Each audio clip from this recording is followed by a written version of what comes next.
안녕하세요. 잠시 후 강의가 시작되겠습니다. 오늘 강의가 많은 도움이 되기를 바라겠습니다.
안녕하세요. 이번 시간에는 장애인 복지에 대한 기본적 이해 중에 장애 개념과 장애인의 실태에 대해서 함께 공부하는 시간을 갖고자 합니다.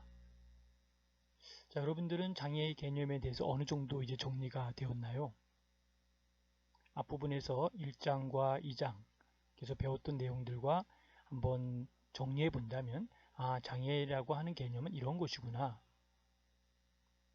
그리고 장애인의 실태는 이러한 것을 우리가 장애인의 실태로 볼 수 있겠구나 라고 미루어 여러분 생각하실 수 있으리라 생각해 봅니다.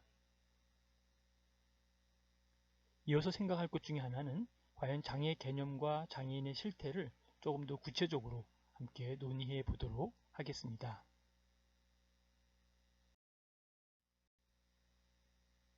본 장애 컨텐츠는 장애인의 정의와 장애의 개념을 함께 살펴보는 시간 갖도록 하겠습니다.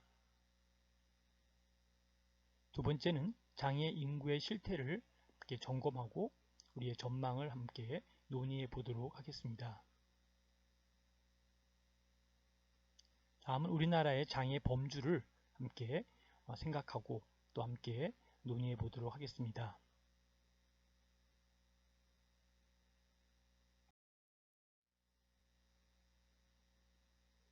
여러분, 장애인의 정의와 장애 개념 중에 장애인의 정의를 함께 생각해 보도록 하겠습니다. 우리나라 장애인 복지법 제2조 장애인은 신체적, 정신적 장애로 오랫동안 일상생활 또는 사회생활에 상당한 제약을 받는 자로서 대통령령이 정하는 장애의 종류 및 기준에 해당하는 자라고 정의되어 있습니다. 국제연합 장애인 권리 선언에는 장애인은 선천적이든 아니든 신체적 또는 정신적 능력의 결함으로 인하여 일상의 개인 또는 사회생활에 필요한 것을 확보하는 데 스스로 완전히 혹은 부분적으로 행할 수 없는 사람이라고 칭하고 있습니다. 이것은 국제연합 장애인 권리 선언이고요. 우리가 정리한다면 장애인 복지가 뭐냐라고 할 때에 장애인의 삶을 그리고 질을 개선하는 데 목적을 둔 사회적이고 조직적인 활동이다. 이렇게 보면 좋겠죠. 장애인의 삶 그리고 장애인의 삶의 질을 개선하는 데 목적을 둔 사회적이고 조직적인 활동 이 부분을 우린 장애인 복지다라고 정의할 수 있습니다. 물론 각자 보는 견해에 따라서 또 바라보는 시각에 따라서 조금씩 다르게 각자의 위치에서 각자의 상황에서 조금 다르게 정리할 수도 있지만 일반적으로 장애인 복지란 장애인의 삶의 질을 개선하는 데 목적을 둔 사회적이고 조직적인 활동이다 이렇게 이해하시면 좋을 것 같습니다. 그러면 장애라고 하는 그 개념은 뭘까요? 1980년 ICIDH-1이라고 하는 약자가 있죠. 이 ICIDH-1이라고 하는 이 약자를 한번 살펴보시면 좋겠고요. 소위 핸디캡에 대한 것과 또 불완전한 것, 결함 이런 것을 이야기하는 국제적인 정의다라고 볼 수 있는 것이죠. 그래서 우리는 기능장애 그리고 능력에 대한 장애 그 다음에 이제 사회적인 분리 이런 부분으로 나누고 있습니다. 1997년 ICIDH2는 결함 혹은 손상이라고 하는 것으로 정의를 내리고 있죠. 또는 activities 해가지고 활동 또는 participation에서 참여라고 하는 것까지 포함을 시키고 있습니다. 2001년도 ICF에 보면은 바로 또 다른 나름대로의 이제 개념을 정리를 했는데요. 여기서는 이제 ICF로 정리를 했습니다. 이 F라고 하는 것은 functioning이고요. 그 다음에 C라고 하는 것은 classification이라고 하는 것으로 보고 I는 같은 것으로 international로 바꾸죠. 그리고 disability와 health를 연결시켜서 다 하지 않고 그냥 ICF 이렇게 약자로 쓰고 disability하고 health는 그냥 가로 안에 넣는 거로 정의를 했습니다.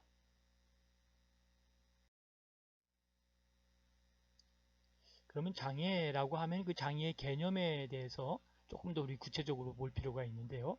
ICIDH는 1980년도에 본 거죠. 여기에는 질병과 장애를 이제 손상, impairment하고 가지고 손상, 기능이 손상됐다라고 하는 것이죠.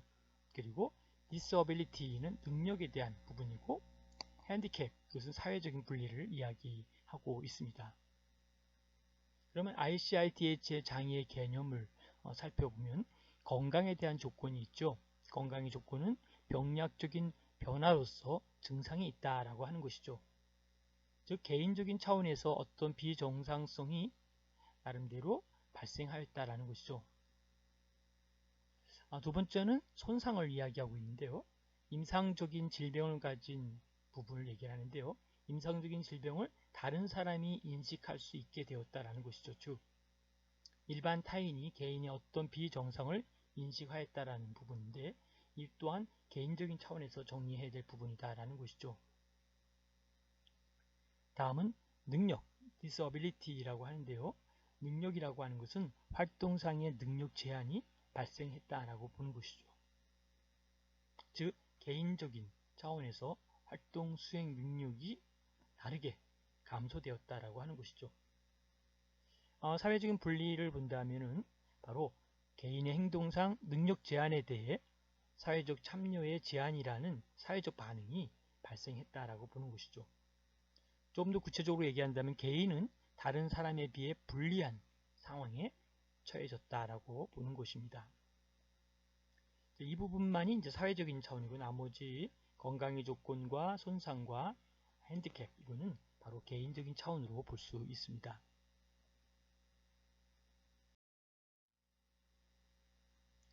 자, 그러면 장애의 개념 중에 ICIDH2하고 ICIDH2 이 그림의 구성은 같은 부분인데요. 이제 이 ICIDH의 2에 대해 보면은 2에서 보면 사회 환경이라고 하는 소셜 엔바이러먼트라는 게 있는데 이 소셜 엔바이러먼트라는 부분을 가만히 살펴보면 어때요? 이제 활동이라는 것과 참여가 있고 그 맨 위에 기능 그다음에 구조 장애가 있어요. 그러니까 기능 구조 장애라는 것은 질병 및 사고라든지 신체 구조라든지 더 나아가서는 물리적, 신체적 기능의 상실을 이야기하고 있습니다.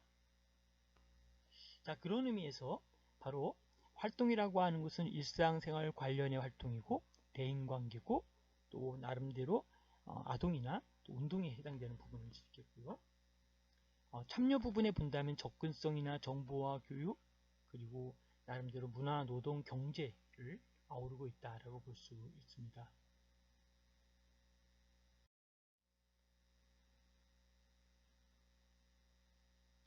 특별히 이 건강의 조건 같은 경우는 건강은 질병이냐 혹은 장애를 갖고 있느냐라고 하는 부분에서 신체 기능과 구조에 대한 부분은 손상이고 활동에 대한 부분은 활동의 제한을 이야기하고 있고 참여에 대한 것은 참여 제약에 대해서 이야기를 하는 거죠. 근데 맥락적 요소에서 본다면 환경적 요소와 개인적 요소가 활동이라고 하는 제한된 활동을 같이 연결시켜서 서포트할 수 있고 또 나름대로 함께 이 부분에 대한 정보의 교류를 필요로 할 수 있다라고 보는 것이죠.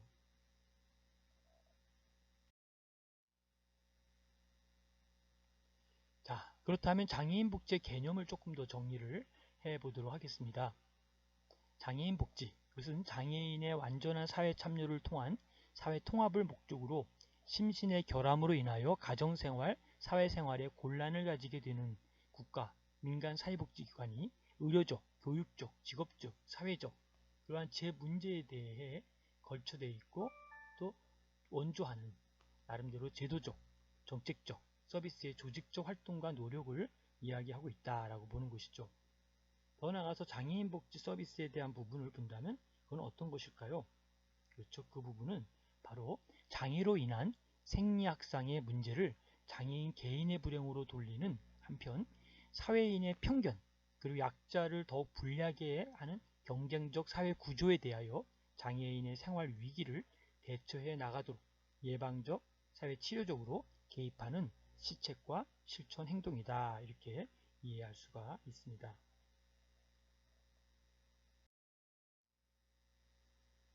자, 그렇다면 장애인 추정 수를 보면 장애 등록률과 함께 볼 때 표 3-2에 보면 아래와 같이 장애인 추정 수와 장애 등록의 변화 추이를 볼 수 있습니다.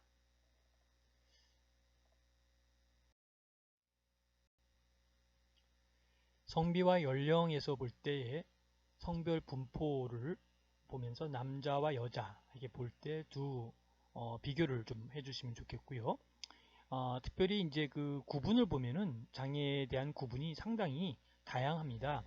첫 번째는 지체장애, 뇌병변장애, 시각장애, 청각장애, 언어장애, 지적장애, 자폐성장애, 정신장애, 신장장애, 심장장애, 호흡기장애, 간장애, 안면장애, 장루, 요루장애, 뇌전증, 이러면 간질이죠. 장애, 이러한 여러 가지로 보면서 전체적으로 남자가 57.2%, 여자가 42.8%로 되어 있습니다. 상당한 많은 부분이 이렇게 비교될 수 있고 다양하다는 것 보면서 여러분 어떤 생각이 되시나요? 장애인 복지가 이만큼 다양하고 복잡하다라는 것을 알 수 있을 것입니다. 다음은 제가 장애인 실태 중 특별히 연령에 대한 부분을 보면요. 지체 장애에서부터 쭉 가면서 어느 퍼센트가 제일 많을까요? 그렇죠. 만 65세 이상이 46.6%로 제일 많습니다. 50에서 64세까지가 30.3%, 그리고 40에서 49가 10.4%, 연령이 낮을수록 점점 장애의 퍼센이 작게 퍼센트가 되어 있는 것도 볼 수 있습니다. 자, 이런 모습을 보면서 우리 장애인 복지에 대한 전망, 장애인 복지에 대한 대안, 장애인 복지에 대한 문제점 이런 부분들을 우리가 다시 한번 재조명하고 다시 한번 준비해 볼 필요가 있겠다라고 생각을 해봅니다.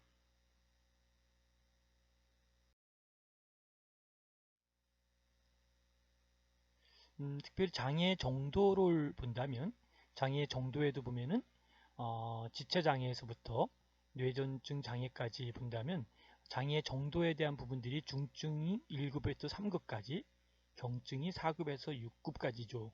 그런데 중증이 38.6%, 경증이 61.4%로 나와 있는 것을 통계로 볼 수 있습니다.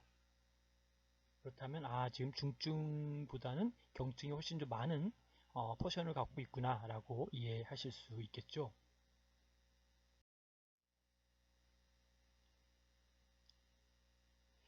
다음은 제가 장애인의 장애 유형별 장애 원인을 한번 살펴볼 필요가 있습니다.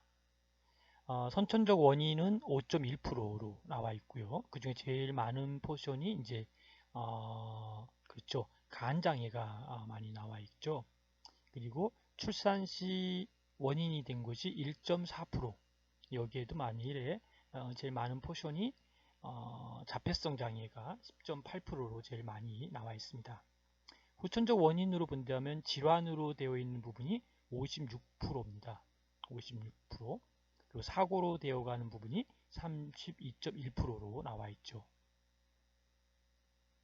자, 그런 면에서 이제 원인 불명이 5.4%까지 포함시키면 제일 많은 포션이 어떤 포션일까요? 네, 그렇죠. 후천적 원인 중에 질환이 56%로 제일 많이 있다라는 것 우리가 좀 참고해 볼 필요가 있고, 사고도 32%까지 있다는 것도 우리가 예의주시하고 관심을 가져야 될 포션이라고 생각을 해봅니다. 다음은 우리나라 장애 범주를 보면요. 신체적 장애가 12가지로 나누어서 있죠. 외부 신체 기능 장애가 6개, 그리고 내부 신체 기능 장애가 6개 이렇게 나와 있죠. 소 분류를 보면은 외부 신체 기능 장애는 지체 장애, 뇌병변 장애, 시각 장애, 청각 장애, 언어 장애, 안면 장애로 외부 신체 기능 장애로 나눌 수 있고요. 내부 신체 기능 장애로는 심장 장애, 신장하고 심장하고 좀 이렇게 발음이 좀 비슷하죠. 신장 장애와 심장 장애, 간 장애, 호흡기 장애, 장루, 요르장애, 뇌전증 장애로 나누어서 구분할 수 있습니다.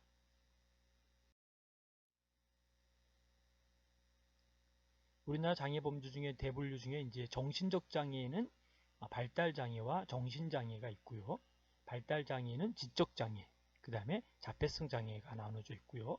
지적 장애는 지능 지수와 사회 성숙 지수가 70 이하인 경우고요. 자폐성 장애는 소아, 청소년 자폐 등 자폐성 장애를 가지고 있습니다. 정신장애는 정신분열병, 분열 정동장애, 양극성 정동장애, 반복성 우울이 나눠져 있는 것을 볼 수 있습니다. 장애인 등록으로 볼 때는 그림 3-5 자료를 교재를 보시면 볼 텐데요. 장애 등록과 신청, 심사 과정이 있습니다.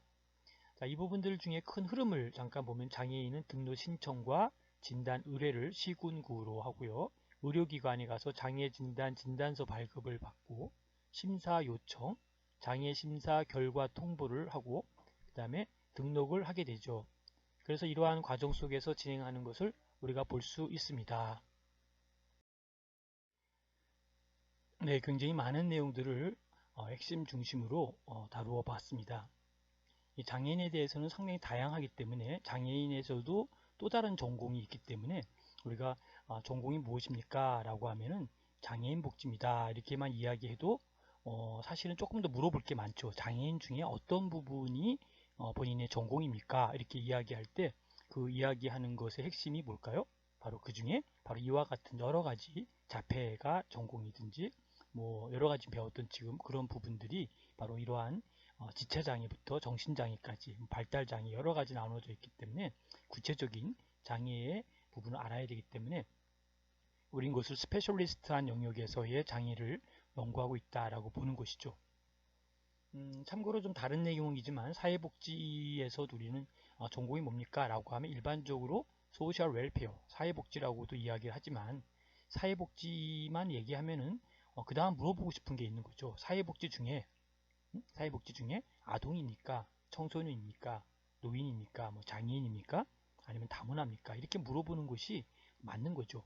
그래서 의학을 전공한 사람에게 전공이 뭡니까? 라고 하면 의학 전공했습니다. 이렇게 이야기하지 않고 그분은 의학 안에서 내과든 외과든 치과든 뭐 이비인후과든 산부인과든 어떤 걸 이야기를 하는 것처럼 바로 이렇게 스페셜리스트한 영역이 있어야 된다는 것이죠. 예를 들어서 음악 하시는 분에게 전공이 뭡니까? 저 음악 전공했습니다. 이렇게 이야기할까요? 그 사람들이? 음악 중에서도 뭐 여러 가지 분류가 되어 있다는 것이죠. 무용하는 사람에게도 묻습니다. 무용 전공합니다. 이렇게 얘기했을 때 무용에도 여러 가지의 스페셜리스트한 영역들이 있기 때문에 바로 우리도 그 스페셜리스트한 영역 중에서 우리의 전공이 사회복지입니다. 라는 거로만 끝나지 마시고 사회복지 안에 아동 전공입니다. 노인 전공입니다. 뭐 학교 사회복지 전공입니다. 뭐 정신건강 뭐 전공입니다. 뭐 이런 식으로 좀 구체화시키는 스페셜리스트한 영역이 있어야 된다라는 것을 꼭 기억하시기 바랍니다. 끝까지 경청해 주시고 함께 들어주시고 함께 공부해 주셔서 감사드립니다. 수고하셨습니다.